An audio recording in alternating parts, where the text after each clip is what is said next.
Bas mana kama ndi nyakor maga jwango kinyne ndi mano makare kidi mano mar chal mar piny wagomba kae ndi chandruoge bende sani koro kwako somo mapacho kae ndi weche thoth ahinya weche gedi bag somo king'iyo kanye ndi nyakor maga jwang nyisi kanye ndi kaka nyithindo mapacho kae ndi to molai ma poni school onge koda kamora ahinya weche gedi mag somo jonyuol bende dhoge moko ni to ngima mag nyithindo gi makinye madipo kae wacho kata miwacho ni nyalo mana losore kokalo kuom weche gedi mag somo biro chalo nade ka ng'ikni kelo pek nitiere makwako sector ni ndi mano mar somo yena mondo mige thuma sani ndi wan koda ka mwalimu Mr. Onyango mwadhi godo mbaka kinyi masani endi mabere ndi jako mar Abet Schools mar piny Kenya kata Western Region wago koda mbaka kaendi mwalimu machiegni ahinya kala TV tele ndi mano machielo kendo wagoye kodi mbaka wecho gendi mago mag somo kawe thuolo mari mondi mosi e janeno maro machiegni.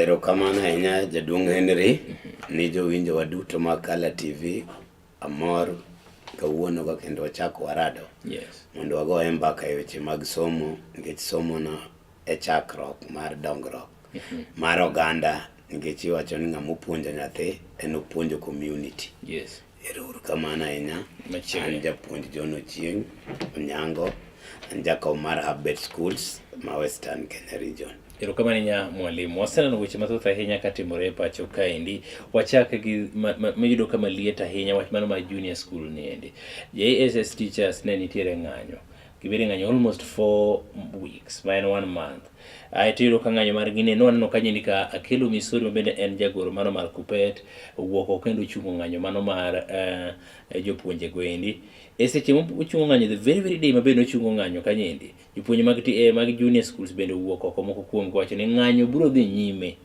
nyaka chieng' moro winjo wachgi mwalimu ng'anyo mano mar junior school o affect somo machal nade. Erokamano ahinya jaduong' Henry ni jowinjowa wang'e maber ni wan kod grade 7 gi grade 8 and gin koro gilosonwa junior school mabe sirkal kane chako ne iluonge ni junior secondary. Yes. Kawuono ni wach junior secondary ne wakawo mane wabano kendo ne wasebole piny. Koro tinde wan wadhi gi junior school. Koro junior school ni mokwongo joma winje gin adi. And mae kama kelo pek momina eno ka jopuonj moter no puonj junior school ok gin jopuonj junior school magi jopuonj secondary schools. Adhi e college abedo trained to handle secondary school. Ikela e junior school kama nitiere young minds joma pod pachgi gi kaka nonego puonjgi gin jo primary. Ikelo ng'at ma is not understanding mondo winj gini mondo donje system ni bro kawe time. Momiyo ineno ka Kupet gi Nat ni kod a lot of confusion because Mr. Akelo Misori ochung' ni Kupet organization ma en for secondary schools while jogi puonjoga e primary school. Yes. This is not jogi ok ni secondary but because joma nokaw mokel kagi gin jomonego bede secondary. So ng'ani golo order ni jo secondary to jogi to gin jo junior school. Junior school poko bedo with their own association. Gikia ni gibedi inat, gikia ni gibed Kupet. Chalo gijo ECD. Wani gijo ECD primary ka. Sama jo Nat timo their strike. They don't bother. Because gin jo ECD. They have their own association. And nasego wacho gimoro kane divide and rule is a very good tactic. Masirikal tiyogo. Yes. Mae momineno kata ka jo JSS gi gin confused diere ka. Ng'amochung' ni gi maril nyiso gi ng'anyo dhi mbele kendo wan wabro dhi mbele. Ng'amo is not concerned kodgi mabende neno nonego gibed joge wacho na chungo ng'anyo. Sami chungo ng'anyo ni ichunge kaka ng'a. Are these your members? Nikech kidwa pimo seche moko no ka Jonat be seche moko tetia ni jogi. Because jogi bedo gi Jonat staff always. Gin in the same institution. Gin gi jo primary gi. Koro jo JSS teachers gina right gi ng'anyo gi. Kech court no se declare. Mowacho maber ni ya internship mar jogi norumo. Kichorne ka period of 1 year. bende ok onego bedie. Koro jogi onego bed ni bedo confirmed. Yes. What the government should do kwadwa konyo nyithindo ma Kenya ka. Jopuonjgi number 1 giywago ywak adi. Achiel. Iketa e class to gimitera na puonj no takia. Be sirkal listen to these people. Magi are the people must should be taken to secondary school. Samidwa ndik jopuonjgi miwacho noga 26 gi. Yes. Idhi ndik jo JSS kende kose 26 number ni dhi kata for primary, JSS junior ni gi secondary. The government is not also clear here. Ena ne wadhi ndiko jopuonj 26,000. Yes. Idhi ndiki gi nango. Why can't the government come out? TSC is not clear here. Ena ni committee ni tosemi osepuodho pesa wadwa ndiko jopuonj 26,000 to the 46 mag intern gi to ywak. It means ni kara jo intern gi be okemi dhi ndiko. But there is a big problem coming. Now, jopuonj gi odok e school. Ingeni Mwalimu kapoko yes. Makoro gido. 26,000 midhi ndiki. Yes. Out of 46 madwaro. Midwaro. And ipenjo kanye ni idhi ndiki mag jo primary, mag jo junior manti primary gi, uso mag jo secondary. But wang'ene kata kopono ni 26 ben mondo mi odhi manage mana the junior schools. Are 26 teachers enough mondo mi odhi manage the schools? Mano kende kama kendo penjo wabetie. Nibe the TSC ng'iyo ga the number of classes and number of learners and how many public schools do we have. Mano the government won't no ng'eyo and bendo ng'eya but okochune. Simply because nyathi ng'ama idwa puonji ni ok en nyathine. Magi nyithindi ji ajia. People ma government ose believe no ok understand education. Koro the government take advantage. Dongi neno ka nyaka ne yaw school kata ne nyaka chak junior ni. There are so many questions mabedo brought up. The Ministry of Education is silent. Yes. The TSC is silent. Now, all the departments, all organizations, now are feeling like they can come in to support or say give up. Now, you point near ng'anyo, nobody's talking about it. Yes. The children rwako uniform, the schools pile. I've been going around. Iyudo ka jo junior thothgi man a public school a rural areas, mutingo majority of our schools. Children are not learning. They are not learning. Yes. And in fact, those children are suffering. My generation has been wasted. Yes. Whether we like it or not. No me government this information earlier, they would have accepted. Sama way kodini. There is a letter ma ogol gi the TSC and the Ministry of Education ma now pleading with P1 teachers no matter what to accept and go to junior school. To the same It means yes. the government is not prepared to employ teachers as much as people dware. Jomatimo ga ng'anyo gi these interns one day gibro mana stukia niya ogol gi out because king'iyo their base of argument giwacho ni jopuonj mag primary gi they had been handling up to class 8 during 844. Now gineno no okay they messed up.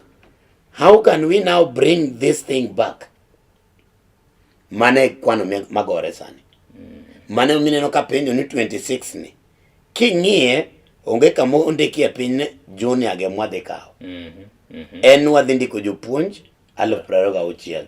Jo secondary school dwaro jopuonj, adimo retire, adimo tho, adimo bedo interdicted. Jo primary adimo tho, adimo retire, adimo bedo interdicted. Is it only junior? Promotion bendo team ne jopuonj. My mommy winjo kane wawacho this thing from the word go.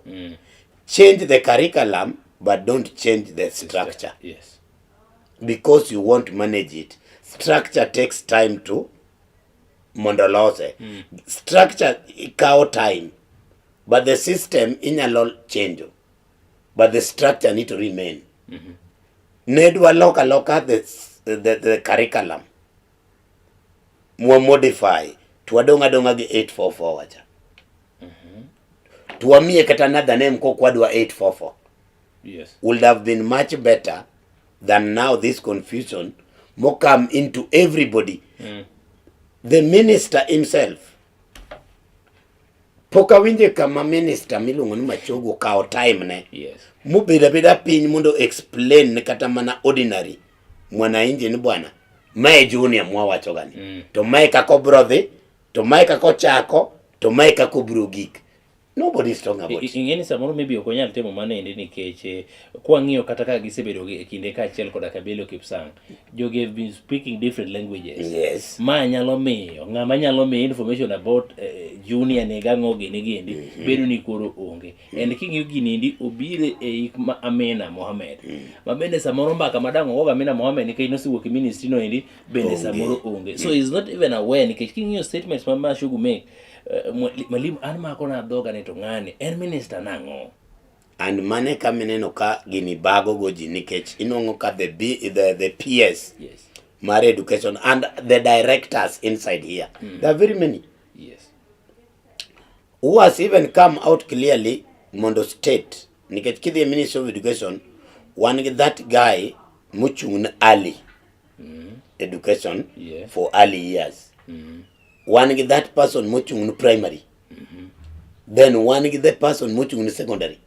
One get muchung ni tertiaries. Yes. One get muchung ni universities. Now, ngano mose wo clearly mundo chung ni junior ma can be now contented ne en ma egima junior ni en nikech ma is a new thing.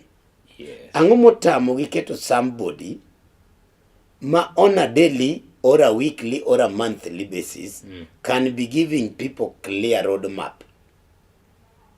Even kaka jopuonj gi nonego rwake system. Dongine no kabage ni obedo ka. Sani kidhi in most of these schools, I'm telling you, the head teachers are pleading with the P1 teachers, the primary teachers, just to come in, pick the subjects to assist. Because the learners are suffering. Number 2, japuonj momiye ngisen anatimo linguistic. And that is what I'm good at. Now, you have given me creative art, you have given me social, simply because I'm a graduate. I passed my 4th form, I went to university, but now I specialized in my career. I'm linguistic teacher. Why are you giving me mathematics? Okay, why are you giving me science and integrated? Now, what is this one going to bring to the child? Yes. The child is now suffering here. I know quite a good number of these interns, and undo media una enogiga. Donge kagi ni mandamano togi wacha maber. And again the government think these youths are playing with them. And now say what one thing here. Erikati kawiye gimanyien.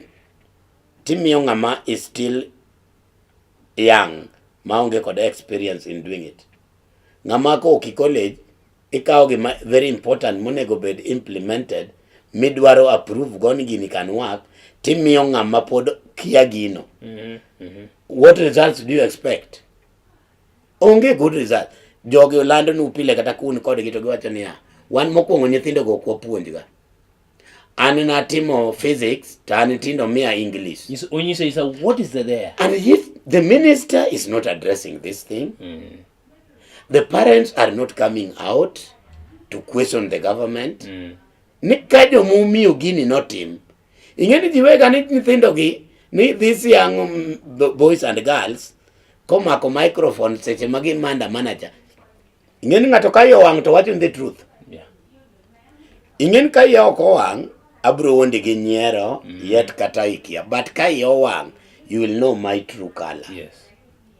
These teachers oseganyiso the government what is happening on the ground. Yes. I don't know again the results ba government dwaro. Ka ng'ama timo gino ok owache Kisumu kende, owache Mombasa, owache Meru, owache Nyeri, giwache all over. Yes. No one to nyithindo gi ok opuonjga. Because an gima nasomo opogre gik momiya. Yet the parents oro nyithindo gi school. I want to tell you. Ineno nyithindo mani private schools, mani JSS. Those people ondiko jopuonj mapuonjo nigi nyithindo go. And for your information, ineno these teachers ma sirkal tugo gogi moko timo part time in private schools. And they are delivering there because kuchodhi ken ja science and integrated mane modhi puonjo. Yes. Kendo deliver lesson ne makata ken mana morning hours. Ogoye to dhi. Ng'ato biro donjo in another one. Mane kaka gitiyo. Gichalo doctors moyawo their own private ang'owa. Hospital. Because these schools rely kuomgi. And because jonyuol ka chudo, the directors of those schools or the managers are able to pay them for the work they are doing. Now they go to the public and they say, anatimo linguistic, usemia science, semia social, semia art, and like there's a school ma I went. Imagine japuonje na di Mr. Eno japuonje na chiel, to en kod learners prangwen gabich this class. To gin jopuonje ariyo mag junior. To grade 8 gin 46, grade 7 gin 45. Each and every teacher me subjects, the whole subjects in that class. You are the class teacher, you are the one in charge of that class. Because primary is also suffering in this school. So there is nobody who will come up here. The parents know saying is maber, school is free. No more charges. And unjoma jo media uneno gi kap igolo nwa pile ni the government also declare no more collection of funds. Yes. Ko yudi. So ino ka jopuonj ma are humble. Head teachers ma understand the policy. Ma they want to follow it to the letter. Because that is the honesty ma I should do. Then I want to follow it to the letter. So Jadong Henry Maskundu anose kelaka chicken achiel. Yes. No more funds collection, anonge gi machoko arito capitation. Kokobiro wadhi uru kamano, kobiro wadhi uru kamano. Onge japuonj board mabro ndiko ka kechanta onge pesa okabe chule msacha. Ibe okadwa kwa pesa kaka janyuol. Koro magi nyithindu, yes. Magi nyithind sirkal, magi jopuonj ma sirkal omiu, magi kaka curriculum wadwaro. Jakom ma school ni kanye bika magi jopuonj emwadwa tiyogo. Koro kaka gini kaka wadwa dhi. Iparo ni skundni kata nyithindo gi winjo nango. There's a boy manongi sanja puonj. I better go to the lake at the Ayua Nam than wasting my time here. Mano nyathi school wachona. Tapenje ni kijana, ango mi wachoma. Tupenje japuonj, kibiro ka in the morning. Inalo puonji once in a day. Tipuonju gama na 2 subjects. While ki compare notes gi joma moko. Donge gi note mrenya ka another secondary school moroka. Yeah. Koro nyathini apenje nito koro yuayo nam ni tineno ka to pale japuonj kadhi e nam the whole night. Kanga duogo gokinyi, I have money. So ajagani anind ga e ot na bro bire school to onge gima ago at the end of it nam tema bro dokie. So I better start with the NAM than starting with school. Is the government following all these things? Ne? It is happening along the lake schools here. They don't even want to know that. Yeah. And if anyone ka kwondego bende jopuonj are very few. Because gin hard to reach. Yes. Gin kaka hardship. Sometimes kata hardship allowance no be onge. Yes. Koro ngama dwa gani? Are you getting the problem? Koro magi are challenges. The government should come up. Our leaders should know. Okay. And it's a challenge. Mwalimu, beje junior schools onego bed gi their own union manyalo fight negi. Mane kamiwinjo ka korona kelecha. nikech king'iyo these people structure se donyi. Dong neno ka jogi odonjo gin giwegi giwacho ni primary grade up to grade 6, then junior is here. Dong neno ka ECD nigi their own union. Primary nodong' e NAT. Yes. Jokupet no the secondary. Now junior is also fighting for their space. Maybe it's another category. It's another category. Yes. Because if you want to know there is confusion, samikelo jopuonjgi school, tiyudo kinyiso gini there is in charge of junior. The head teacher is overall. But now kel japuonj kati ngise ni in mini in charge of junior. But you are under the head teacher. Iparo ni ngani at the back of his mind, kata her mind, imiega power moroka. And only yoga no, okay, I should create my own office. I should have my own resources. This is an institution of its own. Yes. It's only that the government is confusing these people. Monego run separately. Bwana, aja punjo junior. Ano kanja P1. Onge kama dwari jo lowa okore oreg jo hapa. Mano gima kata jo thum no sewero. And en gima dhi mbele. Ma okibinwango. Duno ka youth otamre oreg jo dongo. Makata ka jo dongo bedo kama dipen jo dongo udwara ngoka. To wan nyithinde mane wan ka. Unango mudwaro kasani. Na an be kware ureta akware woparo. Tamu no serumo. The uru kucho sanen marwa wa youth. Oro jo dongo be wacha no be wadwaga ajwa kocha. Youth go beno dhio miel rapping magi go kocha. Dongine no ko en gima tu okinyal tamri en nature. Yes. Koro inwango ka ngani jogi fight ka for their space and very soon gibro come up with their kaka tamani medicine ka emino ka nurses nigi their own. Kosariambo. Clinical officers nigi magi. Yes. Dongine no ka gini opogore. Yes. Doctors ka be nigi ma. Koro jogi to fuo. Ini mikelo gi kaminyiso gini junior secondary. All of a sudden iloko nyingi ni junior school. Be oki explain nigi. Ini gigi loko ga loka.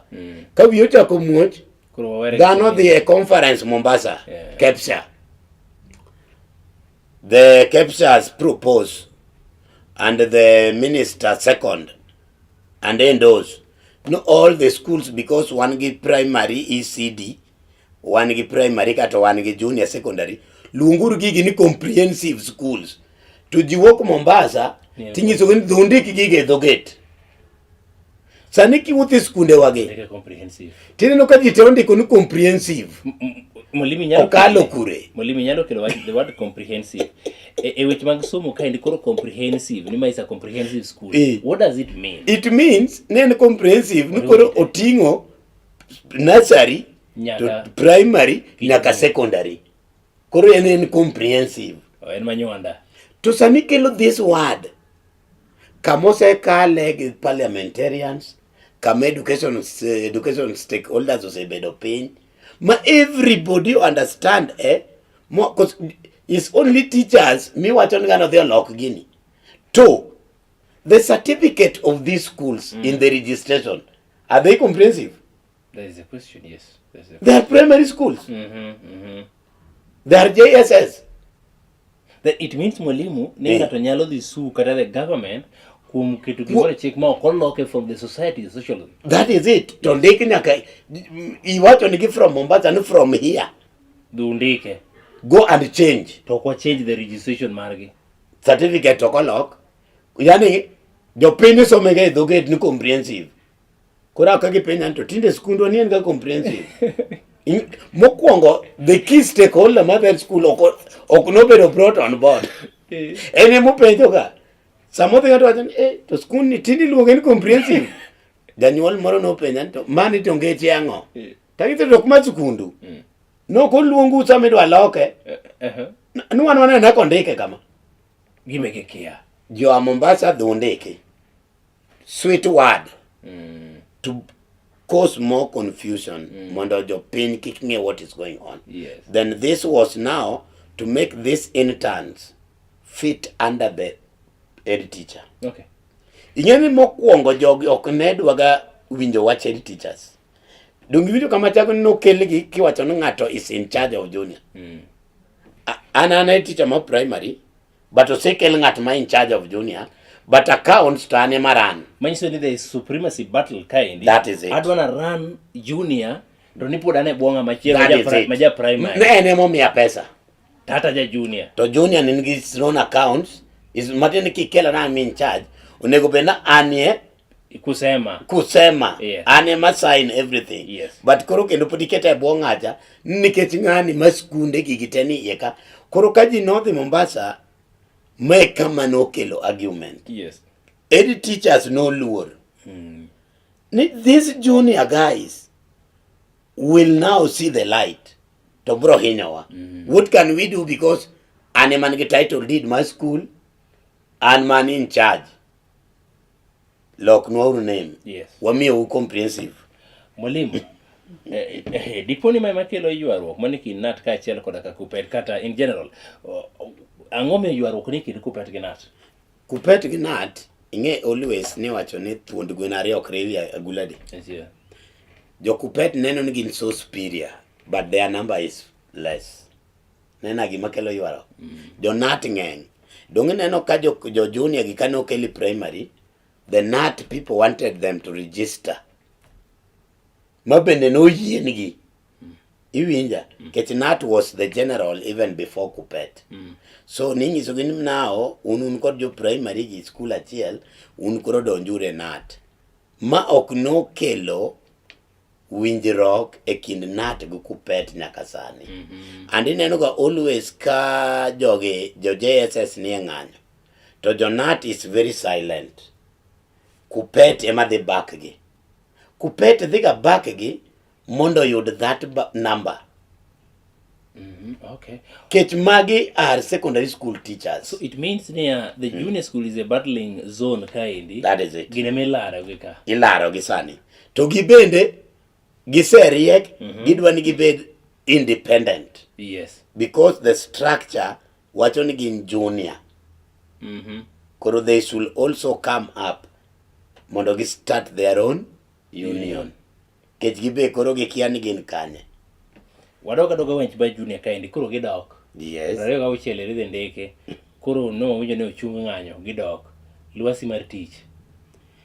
Mae kama iwinjo kiwacho ni Kenya kaze jomoko nyalo nyiero. Kata wawach ni pinje mag Afrika ng'enge. Nigatie gimoro kam the word moro mitiyo kan wadwaro kwe. Kwe ber budho. Aja penji aje ni what is peace? Is peace good kati odi kinyono lando piny ni nyathi?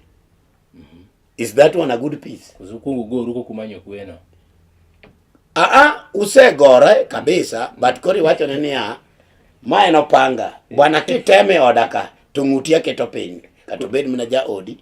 Kati koro wabedi gi kwe. Koro en kwe mar threat kose en kwe mar adier. Yes. Mae kama gini betie. Ni king'iyo jopuonj makoro gidok number 1 threat oseromo gi. Let us ne gibedo threaten go. Yeah, the show was letters. Bwana wariembo wetich. Yes. Koke dwa dok salary ma dweche ni ok bin wango. Iparo ni ng'ani dok willingly ni gima no dwaro cha oyudo to kata koko oyude. Be gibedo piny ma giwuoyo kaka joma dongo jomodhi e school nikech nyaka joma threaten gi kaka odhi school gibed dhi school. Then gibed piny to gilos wach. Ni bwana ng'amu fight ni ga diere kani an nyathi. Yes. Waduto wadwaro the goodness of this child for tomorrow. Koro wawinjire uru. Ero piny osebagwa wan kaka jo sirkal. Kot bero serulo ma ok wanyal dagi. But wakwayo. Yes. Kalure gi budget. Mae kaka wadire. Yes. Koro un wakwayo ni iwinjiro gi waka. Wabeduru mondo kuyie to sign u accept to wadoge court wate. To wachinu wasewinjire ni in this 46 wadwa kuango kawara 26. The remaining 20 Yes. wadhi kao by April kata by June again. And there will be no more intern. And if there will be more intern, they will be only running for 1 year. Yes. That agreement ne dhi kelo good solution to to ne kwe duogo maber to ng'ani kane dok to dok e klas gi chunye te. Ng'eni jogi odok to jogi gima puonjo nyithindo gi onge nikech ise threaten Yes. Koro chalo nyathini ma in go e ot ka tiseketo ne opanga kata bunde. Koro ing'eno bet abeta ka to nyalo ga ondi kata nosomo buk to bugno boko som. Ini mopimi. Opimi ga pima. Rojo dongo dwana bed ga. Donge en modwana arakora beto kadhi bayo. Koro adwa bet ne buk badwa elo ne. Koro oelo ni bugno, oelo ni. Yes. Kendo kinyo se mondo chiew. Dhono be okokale, chobe iketo ne are ot. Koro pidhe kanyo. Gimotimo to onge. Koro at the end of it, Gima nyathini oago kata achiel ka ongo medo more suffering, then in be onge gimitimri nadi. Gan kane ubedo piny tipenja ni baba. Time mane mineno kone gibed gani dhi bayo, tidwa dhi bayo kanye, to bayo ne dhi timang'o. Yes. So that mondo ang'e. Nikech okadwa ni mondo ahiny kori, tan bende adwaro ni mana ngima. Nikech anto mara taseloso. Yes. But mondo abed gi mara ni mondo abi adag maber, nyaka konyi loso mari ni mondo ibirit na mara. Nikech time to biro mabro jony. Koro ok na mon kodi kata na ok na adwari malich ena niya seche moko ka understand pim nane tu winjre tibro nongo ka ngima dhi maber. Jopuonj gi ok dhi puonjo. Anda wacho ni nono. Ing'eni ka sirkal ka ng'ato osegedo believe ni court osewacho and dhano believe in that court manyaka the government will accept. Ichaki threaten gi. Chaki tero gi thuon. It means ni gidhi kacha to onge gima lit jaduong' en ni samindiko jogi tigolo nyaka ng'at manyocha ok en intern. Ineno ma emomiyo jogi ne dobedo piny. Yes. To agree. Yes. Ing'eni sandiko ka ben gati one problem. Nitiere ng'at ma en sama ni dwaro jo intern gi. Notimo business mage. Nodagi. Pesa no tin. Yes. Gini mawang'o ga i jogi. Ni sama sirkal olando the permanent employment. Dhano wuok mang'eny. Ji biro ni na graduate higni manene. Arito kama na time na. Koro sama represent your documents, Henry mano accept intern gi pesa matincha. Yes. En koriwe ni ng'ato biro mano graduate 2000. Wani 2024. Yes. Henry no graduate 2021. But Henry no accept to be an intern. The 2000 cha and no tamre. Yes. Why can't the government sit and set records straight? No samwa bruga ndiko jopuonj. Only the interns emwa bruga promote.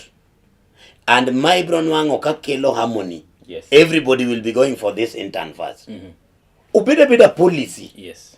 Mangato ng'ama be niya kasechwado intern 1 year kata koro ka jomosego 2 years gi nyaka ndiki gi automatic be okoro ko apply ng'ano koko bro bedo kanye to kene ni sama sirkal dhi ndiko inyalo paro kane sirkal jopuonj ne dhi mgomo was it mgomo ma jopuonj ma sirkal kawe jo interns moko ka materi schools. Yes.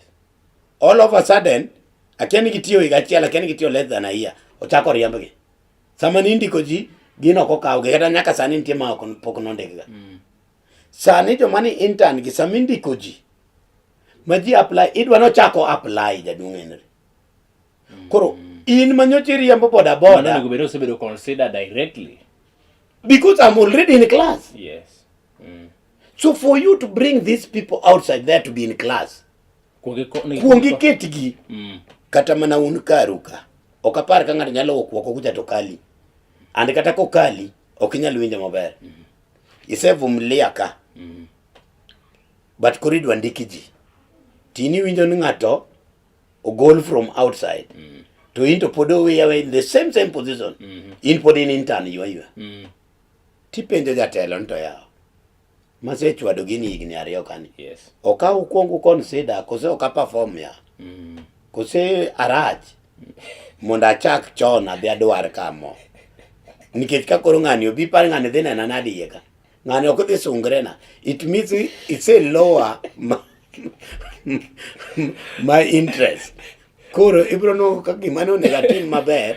Koro achako ng'iyo no ke an ka chalo gima onge tich matiyo. Mae gima kelo problem with these interns, and the government kata our leaders should come up with good policy. Mondo konyi TAC. Because kiseka ng'ato for intern, ango mika for intern. Mondo bed prepared for the confirmation. So it means ni sama koro jine they apply milando teach. Okay, land in the outsider. Land on the intern. Kendi wacho maber okay. Now time has come. We want now to approve our interns to permanent. Yes. Ngama bro go koko. Two, ngani bro ga puonjo ka en gi rito kenen ga dier. Ni chieng mi dhi ndiki ji. An koro ok dhi e line. An ka automatic. Ma bende bro golo joma ko ai college ka apply for this intern. Koro en a process of learning. Kech mano should be the intern word. Saman intern kata mana doctors mag intern. Donge gitie lwet joka jo permanent ka konyo gi and approve gi. No bwana into koro sani kata kwa wei. You are okay. Yes. Maleta ndikni. Ibero mana confirmed. To ko bire puonj ka Henry nyiwo ke college nyoro. O Mr. Onyango ni to setieko higni 5. Yes. Koro Onyango no get experience moingi. To Onyango moinga ni to Onyango nyocha okonyo no class. Onyango kaka no KTP teachers practice motimo penj mo graduate en no dhia boda. Kende manyocha riembo. Koro Onyango ni nigi experience e boda. Koso Onyango nigi experience e class. Ng'ano monego kauka. Tibro nwang'o kwa golo jogi e daracha. Kuonde mineno gi ni idle give those papers. Yes. To giduogo e intern. To build the society. The education bedo holistic. But now everybody will be knowing, just like our doctors. Onge kama daktari bro tieke to dhi chako riembo peng. Utieko to donje intern. So they are respected people. Japuonj sani inwang kanyaka ngama ni intern ngama loko chache ma kahawa penje gani ya. Bwana, what is 17,000 shillings? Ingamu graduate. Bwana okapar ka wingi ma. Waningen wan woko ka wan waloko kahawa ni. But time koromo ungi intern ugo te wan wakalu. Wane the ndekwa to unudong. Surely?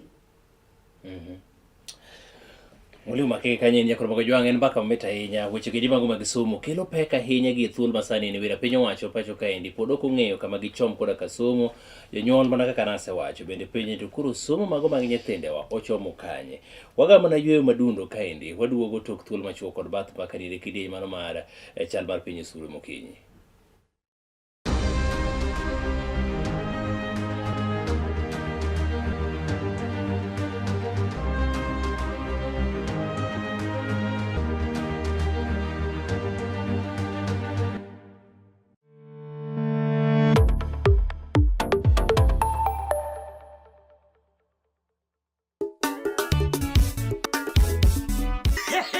Toto weekend wacha duogo matari iwacho kala kudiso kala ti duogo kendo bien beat ilung fifth edition comedy live record. Yes, mabende kore jo minyero mugoro pogo acha kwa kumananga city cinema hokachoka tarika oro dwe ma chiel igane kibai tickets mai kiudo e bill ma 419245 account number indi kuma naningi ngigu ne donde no sinsen fael ko ya beach man VIP to ngata silence beach keto ne jo minyero ka to tansi koro dilo gini no ben baris bom child Mr. Jawu menyewe ya sapar gari wan to comedy so ekla TV matri patch ma e on Kuonde mwadakie ni chenro mag dongruoge ma osetim kaachiel gi mago michan tim. Nyalo bedo ni notim gi oganda giwegi, jotelo moyier, riwruoge maok mag piny owacho mag counties, kata mana piny owacho mamalo. Mano emomiyo kipe ma ok itudori gi Nicholas Aloyo e chenro mar dongruok marwa wuok tich ka wuok tich chakre saa 2 mar otieno mondo iyangi ma osetim to kod michano tim kama iwuokie.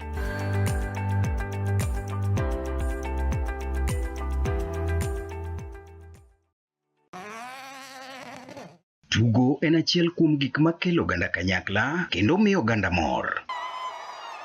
Obero ngima jatugo nikech oyudo thuolo mar rieyo ligeche mag dende. Mano momiyo wakolo kendo wayango ni matimore e pewe kod tuke mopogore opogore e chenro mar chal pewe kikelo nigi Arnold Ogal kod Fred Nyaka. Wuok tich nyaka tich abich saa 12 odhiambo mana e Kala TV. Get ready.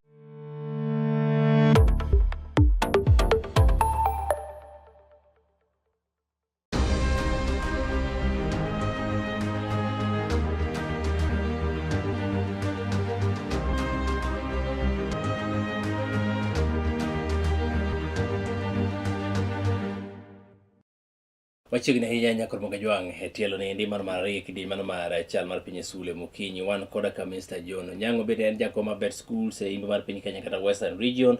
Wago kode mbaka chandruok ma bende sani koro to kwako somo pacho kaendi. Waseng'e mathoth ahinya wayudo ka nyendi ka ywaruok mane kind Kupet kaachiel koda Kanat. Ng'eni ma bende biro kaluwore ni jogi luongo ni jo sekondar koro wane jo Kupet wane monego bed ni waon gi bende gibiro domicile primary koro wan jo Nat wane monego bed ni bende waon gi jogi bende dwaro their own space jogi bende dwaro their own space gibe gidwaro kane aweyo wan bende kaka jo junior schools onego wabed koda ka riwruogwa ma bende nyalo kedonwa nikech ng'ani kadonwa gi koni ng'ani kedonwa gi koni to interest mantie en ni mondo mi gin bende giyud namba bedo chandruok maduong' ahinya pacho kaendi.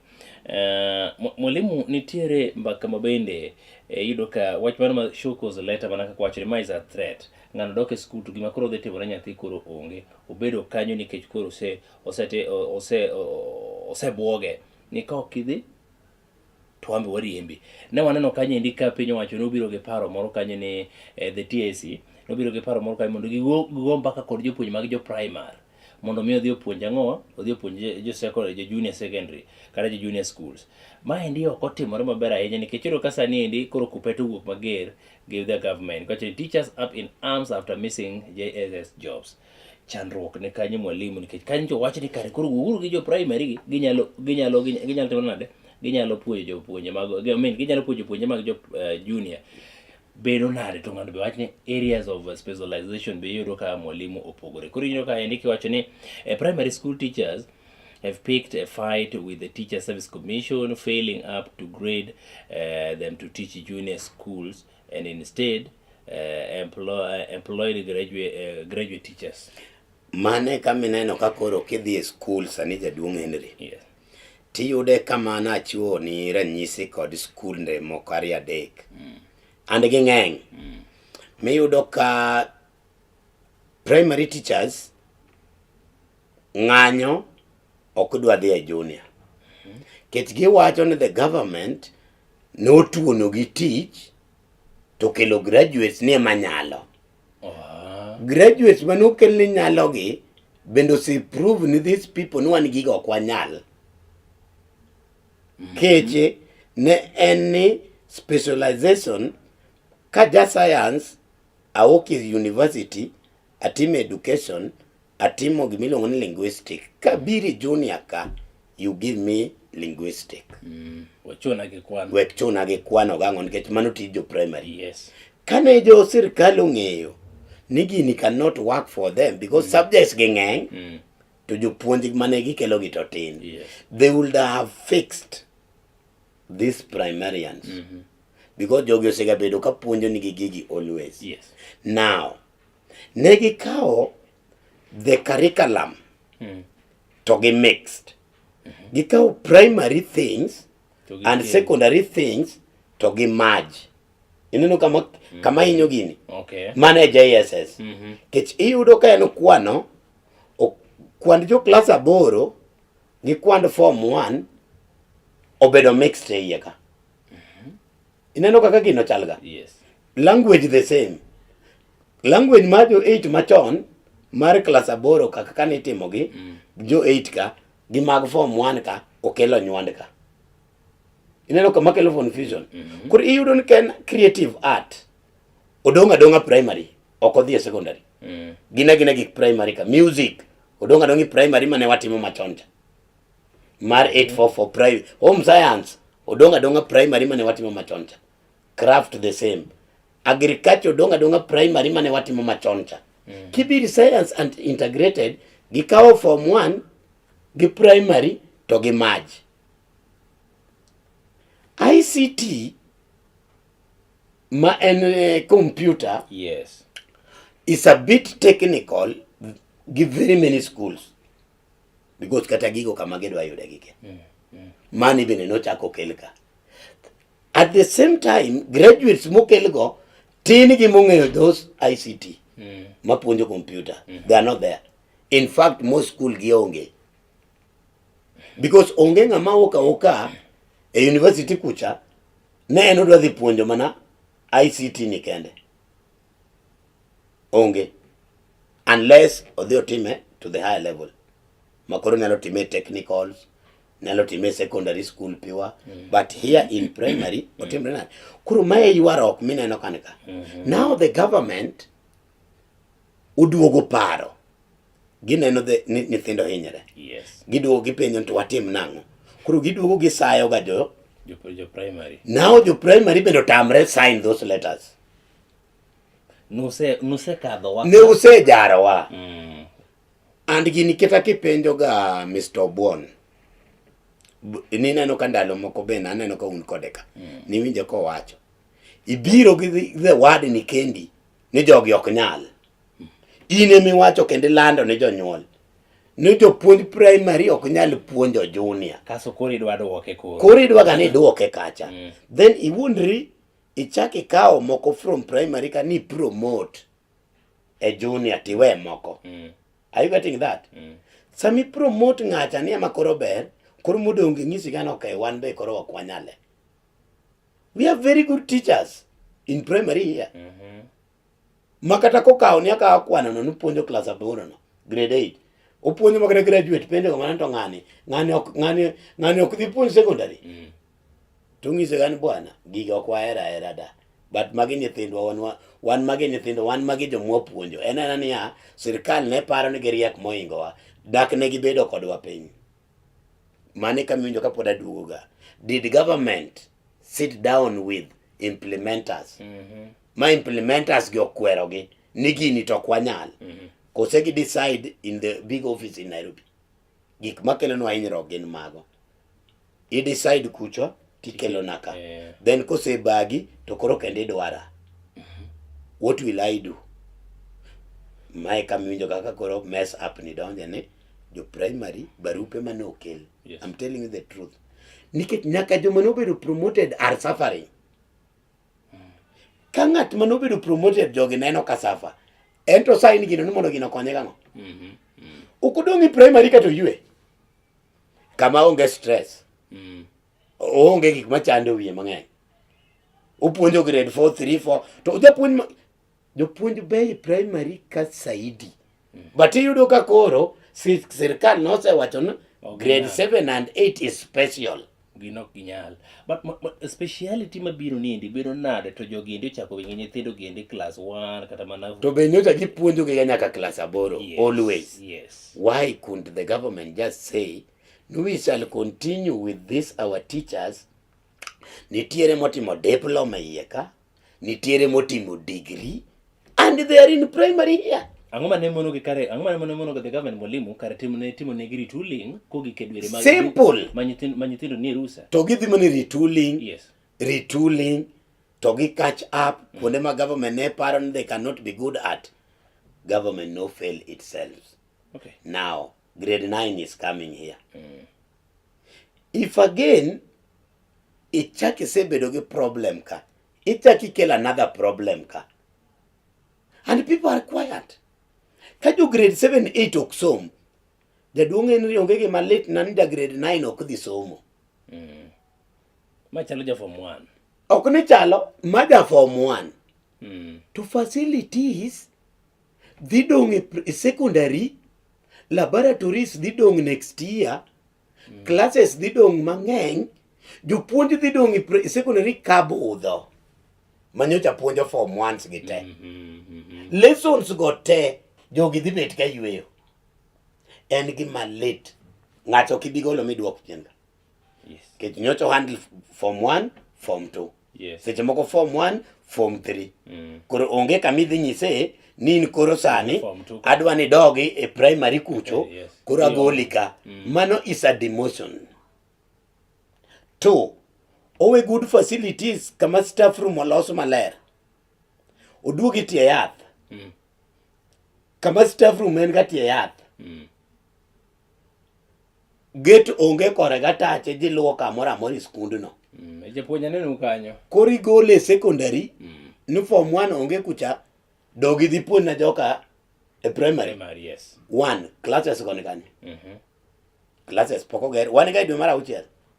And I said this thing here last year. No, dwe mar 6 biro romo 2024 ka government pod promise wadhi gero. Nyaka sani podi. Classes midhi tigo January. Kata ng'ama osepimo gi maonge. Apenjo ga jini form 1 wabedo agadi. Dabal. Classes dhi dong kucha mang'eny, jopuonj dhi dong kucha dabal. Now, is government helping the citizens? Kose en ng'ama hinyogi. Samo duma pagari mwalimu is just enough mar gero classes. Kugol pesa. Toke mo penjo to idwa gere en mar mabat.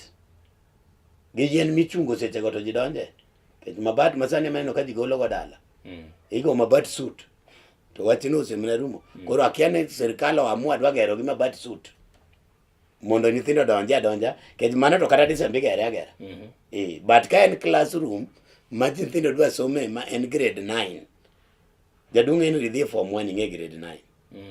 Kama nyathi dwa no bed introduced to secondary work. Yes. Now ichaki keto ne fuoni. Okane ka gino dhi konyo. So mwalimu kata un bende u fight mondo mi the grade 9 odhi mane secondary. That is it.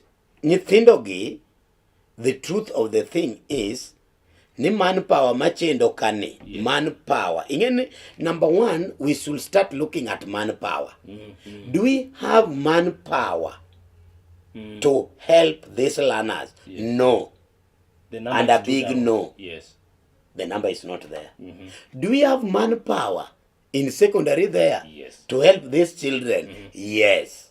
Number 2. Do we have facilities to accommodate these grade 9s? No. In secondary there. Yes. Do we have these facilities? Yes. To accommodate these people? To agoni, yes.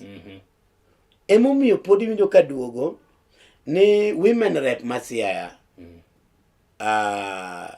Christine Ombaka. Mwesimiwa.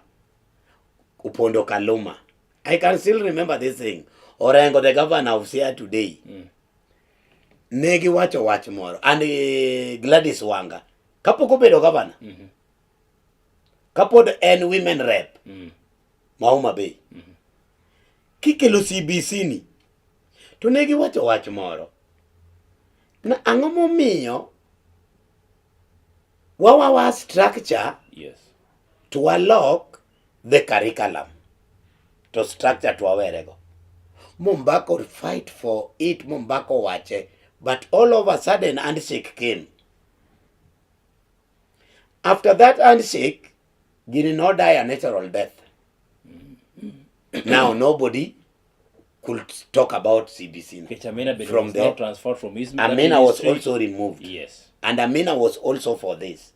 And then up to today, Mwabedo Kani.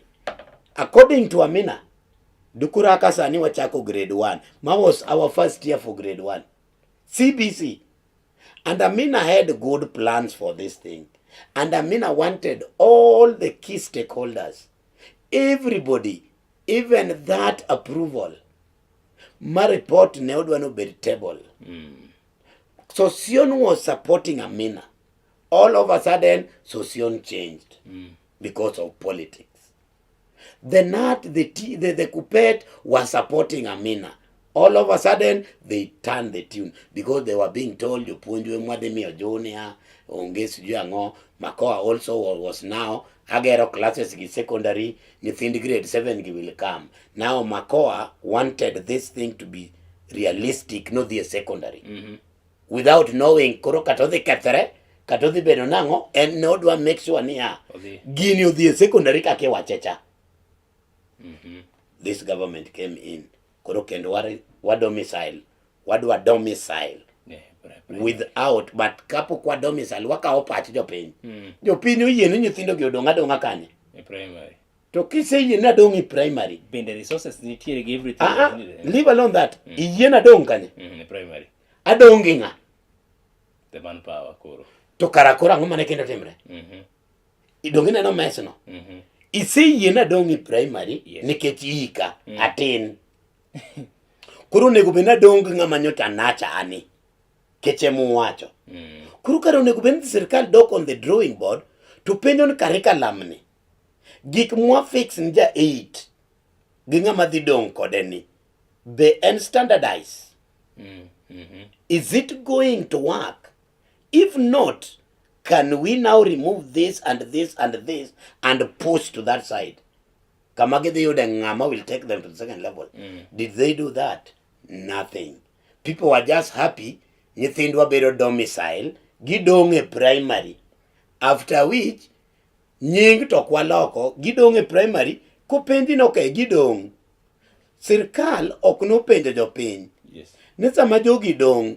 Gidong' ni gin secondary. Kose gidong' ni gin primary. Ginong' isi gin dong'. Nyithindo dong'. Nyithindo dong'. Final. Professor Dote went around. But what was the question? Kata wane watero our memorandum. Hapa Kisumu Girls. Dongenite Melek Primary. We were here. And we represented our memorandum. And we stated very clearly as an organization. Not let us domicile the children, but let grade 9 not be part and parcel. My primary. That is it. It is in our memorandum. As an organization. And Belio Kepsang confirmed that now the junior school, that is grade 9, Yes. need to be domicile the primary. That is it. Now, we also in our memorandum, we said, well, these children, Yes. because of the age, let them remain, but under the manpower they have used to. Serikal ne kao gigi, Yes. matigo, dukorwa onge this state. Iwacho ni kapi osepek moloyo mogo, ti accept. But ineno ka the government nengi fixed mind to please the westerns. Manokelo the program. Wamoro jopinje maoko to want to wahinyere. Ni now they are implementing our system. Okay. Mwalimu, the capitation fees wasebedo kuwa neno ka chalo kelo chandruok first term. Na waneno ka no kele kanyindi loro no bedo very fast. No loro maybe a week before the official closing date kana day. Sani bede chal ka gima limbo ni kidek dhi loro sikunde kendo this term mondo nikech pok ochwa the capitation fee, bearing in mind ni ne wakadho jumbe mokariyo kacha ne waketha nono seche mane chandruok ne nitiere pacho ka ni weche makoth. Wachako dhi loro maybe earlier before the official date nikech waneno ka nochako chore kendo. Mwalimu dhi bedo machal nade weche mag delay mago ma capitation fees? Ineno this capitation jaduong'. Yes. One kaka jopuonjwa bende wawanda. Number one, to our side as Abbott schools. One capitation no nawenene 2019. 2019. Maunu sebedo kurano numeron. One, we are just running on the mercies of God and grace of God. And maybe the well-wishers. Yes. Like feeding mitimo in our schools come from Asian community. Okay. These Asian communities, and I'm telling people, these people are very good people. And they own this country. And they love this country. And when you sit with them, they will tell you, a child cannot learn when a child is hungry. Yes.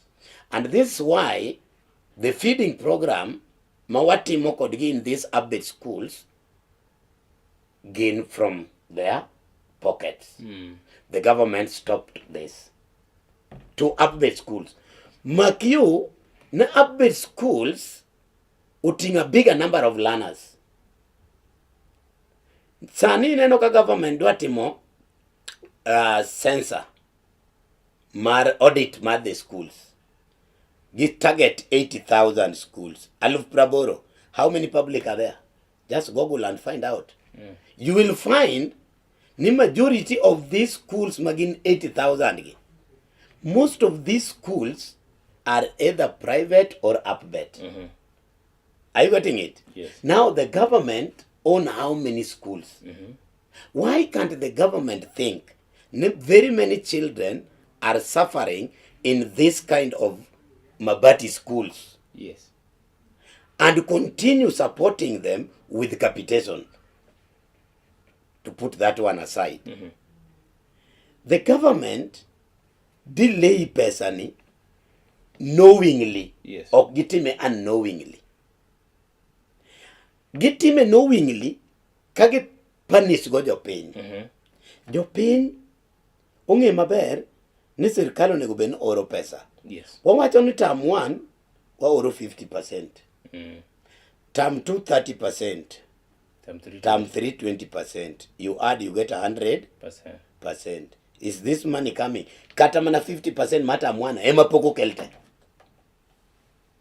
Leave alone kata mana 50% of this term 1 ema poko kelte. Manyiso ni kata mana the 30% mar term 2 bende Mano don't talk about. Okay.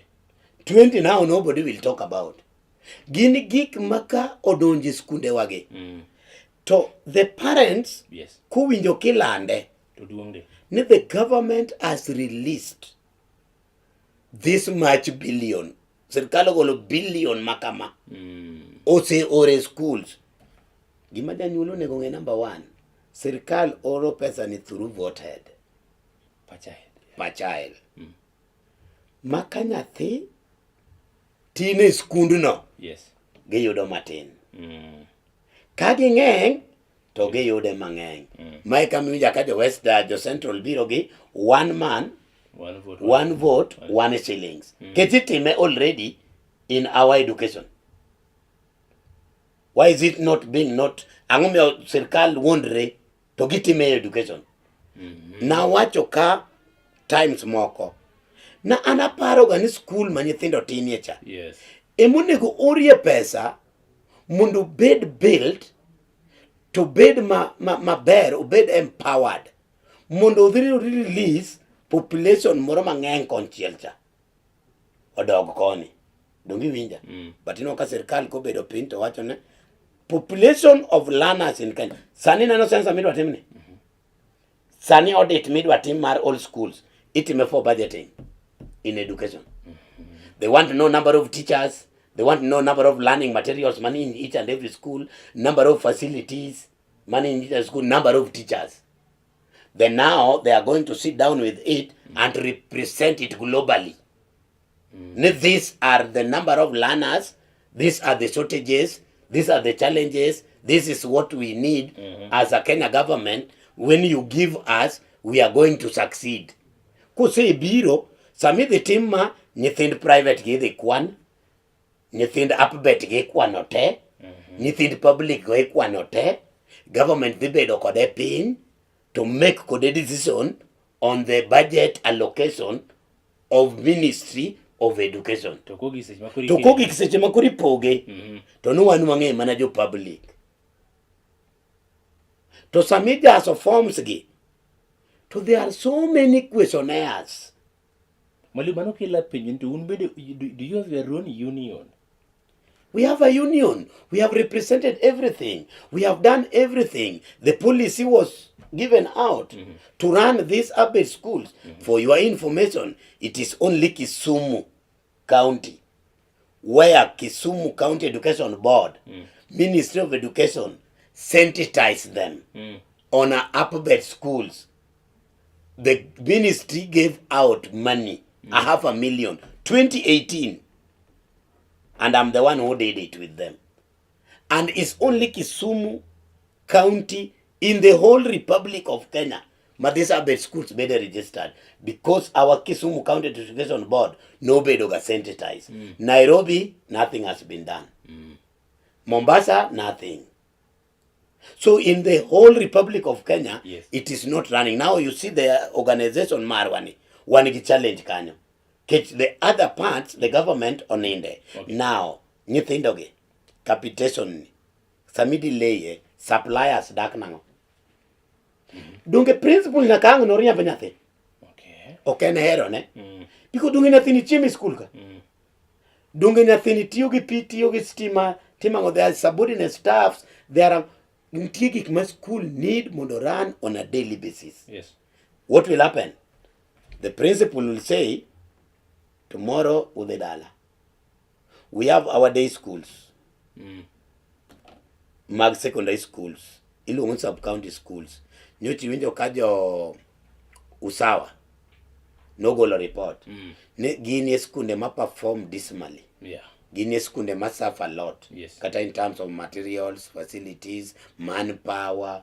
And the government don't want to bother. Because Kingiyo kata this thing of JSS, the Dung Henry, and people must know it. Need the suffering ma our day schools are going now through. It will be more worse. Because ma is a school, my population is one thing. Ichaki my one class. Can you engi this? Temo safai. Ichaki pull that number out. Ikete situation man. It means number one, this is a school mako kingiyo. There's nothing which will come good out of it. Okay. Now capitation, Yes. the government timo knowingly, and the government is putting this money in other sectors. Okay. Martin education okomi first priority. Kako na onego miye. Kech anawega ni sasa mithi yao school kaka Kibaki during Kibaki. One during Kibaki government, the Dung Henry kani yao school Monday. I want you to get this one. Okay. During Kibaki government. Okay. Kech one wachako yudo pesa no during Kibaki. Kani yao school Monday, Yes. to pesa biro 1 week before. Ano kana nyithindo ni rusa. And being in each on system mag bank gi, Yes. notification chane okay yodi, but you receive a call. From the ministry. That is it. Okay. The money has been wired into your school account for Simba account. Now, don't interfere with the learners. Today, and don't interfere with them. There are so many threats, but there is no money. What will happen? Learning will not be continuous. Kada school osiko ka oro nyithindo gidala pile. Kata mana syllabus ka pile. Dema wacho. Continuity of learning will not be there. Okay. Two, the children get discouraged. Yes. Because you ora dala pile. Ase mondugu kinyi ma se donje class. Jake dogi. Yes. What will happen? Dala kuchibe ko Dr. Pesa no To pudo. gima pende ngani oro nga nyathi, ibro winjo kungisen pesa mi oro ni jogi, en pesa gi mana mar day schooling ja. Mar lunch program, mar. Tangu miyo kuru nyako ore for this. Ke sirkalo ko oro pesa mar tuition. Yes. Men 22,000, mone gube no pogo 50. Then, wan gi pesa moro kama infrastructure manager na wacho ni ndalo mo kane 6,000. Per students ma secondary. Mane mako oloso cha. Gima tiangi mane igero go, mane ni dhigero go classes. Ingen pesa ni ioro nega jo secondary. But betindo biro. It's not coming. Odhi kanye. Okay. Odhi kanye. It's not coming now. Samoko okam, tiwacho ni pesa ni koro wadwa gero junior. Where is that junior? Samitam rin pesa ni kikidhi to skunde mag day schools to pod ni chien side majority of them. Get rely on CDF. CDF okinyi mina secondary schools, ongiyo nyaka other security organs. Donge these chiefs officers gigero. Donge gigero primary. Koro secondary chakene modwa ng'eyo. Otek. Koro dongo tek. Mwalimu mana egwachu mar abed mana kaka sani dhi team audit. Yes. Sikune pacho ka endi dhi kao pachu dhi team ango gikone to uno ku dhi benefit. Mana me pinyi to ka un kodi roni union. Yes. Then why ango miyo magi endi te timore ka union ucha nitie koponi en active. Mondo mi gibe gi make sure ni seche ma pesa ogolne to wan bende kaka Abet schools wakelo nikech kwa ng'iyo sani Mathare constituency nigi 8 primary schools, the public schools, of which mabende 6 go beno mana brought latest kama tu. Yes. Negionge gacho. Negionge means Abet schools emang'eny gi the private ones. So seche makoro wacha population maduong' mantiere Mathare with only 8 public schools to modonge gin mana private kachiel koda the Abet. To wacho ni un gi your organization kata union mabende kedo why okuyudo omenda ni endi to un gi your own union. The thing is, ne kane union ose fight gigi te, mano get everything on the pipeline. We have some body kamilongo ne the PS. Bilo Kipsang. Yes. Ka en emo sign nyaka the policy. Ma en emo authorize. To en emo pod en alive and kicking in that department. This is a guy man now can't even listen to this issue of Abet. Because there were so many dirty things which happened during the past. Most of these schools were in the pockets. Mana kaka nyochi neno, ka unijo media, umenyo no Baringo. Skunde mag secondary schools, mageti emi neno go signboard, to yene masomo. Oboke mang'eny kanyo. Otimre nyaka ni one of the minister officers kane FP ni ochaki Mares Private Secondary. Mane cook that briefcase schools. So these Abet schools no duogo fweny cannot him auditing.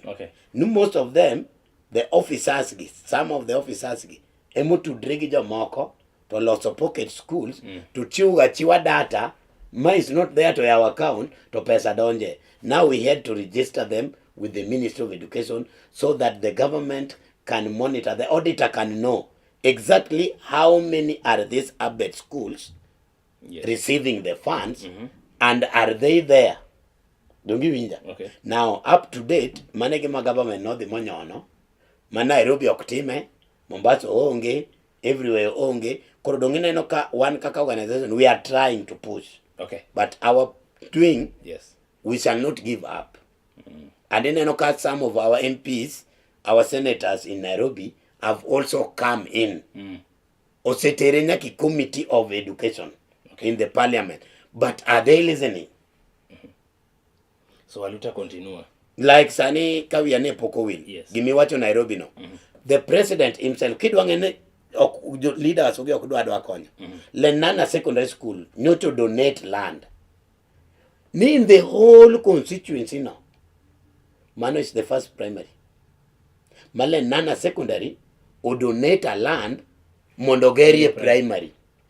Before all these things, Nitino Nita Somo in that area. In that sub-county, Nitino Somo. Imagine in a whole sub-county, they were only relying on Abet and private. There was no public school. Now it is only Lenana. As we speak now, that school has a population of over 1,500 plus. Tonyo yawe nyoro. Mwisho jitene mkuru wuke private. Tudunge niketi kinu wangu nafu. Yes. Dunge kuru jorengo de kacha. Matayari gise kosonyaka classes kendo. It means there is a need. Mwalimu gimanoma kodhoga skunde go endi magoma the ghost schools matire ke Baringo kwa cha. Capitation fee to nege yoda. Kendo in time. Mopogre other schools. Ngama receive pesa. That is the question. Mwalimu wetu katika Twak kan baka maleta. Tune in from Obago School Manogun Walter Wodobago Aito Jalango Tino good morning Guru Runya kadama abiyo makare kedan no chero mabera henya mano malowa soro then we release chienge mkara ribe yango kanyene omor kod chero kendo owinjo yo mano mabera yago mor bende nyisa kaini Henry nyisna mwalimu ne puoch kod pa kan mane sirikal ok dwar mondo mi okony skunde wa mane mo yoro ka gi fund mana skunde mosebedo well established to moko pod ni piny gi endi to okochono gi. Okay, sawa erokamano ahinya. Aeto mwalimu thule made maya sa weche thoth ahinya kae jamtam gura wansiro kamana ahinya Dave Roji kachiel koda ka oganda mathoth Millicent Akinyi Clinton oganda mathoth mabende luwo chenro ni endi okinyi mano masani endi wagon wero kamana ahinya mwalimu do tika twak okinyi mano masani endi weche gindi mago mag somo peka ahinya wach ni mogik ka koro watieko nikech wach mabende okomulo madawa go mulo en mani thuolo momayowa iro ka sani endi thoth rowere mayudo tiegruok koro were koda ka weche gindi mag dhi degree to gidonjo mana e TVET wabiro we mbaka chieng' machielo mondo wang'e ang'o mosetimore kare universities wageni kata colleges wa makoro jeringo mana dhi e technical institutes giendi. Mwalimu wach mogik ka watieko. One, Yes. ago erokamano ni jowinjo, ago erokamano ni Color TV Management and ni in jaduong' Henry kuom jiwo ogandawa kendo kuom miyo ogandawa obed gi ng'eyo ni e Color TV ka wapuonjre kendo waneno ka jo Color TV temo miyowa weche mopogore opogore e thuolo machal gi magi mondo wang'e ni tang'o madhi nyime. Koro wakawo gigi twanon matut twatem goye mbaka kuonde mopogore opogore then wabiro come up kaka society kata kaka a nation must speak one language mondo jotendwa value ni education is important not only ni nyithindgi but ni nyithindwa kendo ni ji duto. Kokamano nyithindo gi jopuonj wamedur jiwogi ngima to tek kendo sani piny tek to mak mana ne education tema nyaka koro wami nyithindwa tem kaka janyuol kata dibeni tek machal nade wuothi dhi achiel kachiel e skul wuo gi japuonj bed gi thuolo kod japuonj ng'e nyathini ng'e japuonj mapuonjo nyathini mondo nyithindowa obed kohero somo to giher skul kata obedo ni piny tek. Kokamano erokamano jadong. Koro mwajwang'o bedo thuolo endi mano makare mwalimu yena goni erokamano ahinya kuom thuolo ni mabende ne ikawo mondo ibwago kodi mbaka okinyi masani endi weche go endi mabiro kwako sekta ni endi mano mar somo ageno odiochieng' machielo thuolo kochako ero biro go mbaka mathoth ahinya obedo kinde endi mano makare mabende wane kidini endi mano machal mar piny e sule mokinyi kama bende wago mbaka gi mwalimu Mr. John Onyango jakoma Abet Schools e imbo mar piny Kenya kata Western Region wang'iyo chandruoge mosebedo ka koro kwako kanya endi sekta mar ahinya sekta nendi mano mar somo mando bakelo giko nendi mar cheno mar sule mokinyi okinyi mano makawuono nyaka odiochieng' nogo mano makinyi chieng' tich ariyo mwana bedie kende cheno mar sule mokinyi par malon kiny wageno mar biro bedo kanyendi koda ka jagoro mano mar county ma Homa Bay mano Professor Bernard Muok mabende wageno mar biro bedo kode kaendi odiochieng' makiny wagoye kode mbaka nito chenro mag Homa Bay county chalo nade poro no kiny ochopo kaendi wanago kode mbaka oriti masani endi kidegi duto nyinga Henry Okech gi nyawadwa wan godo Masio Gweno.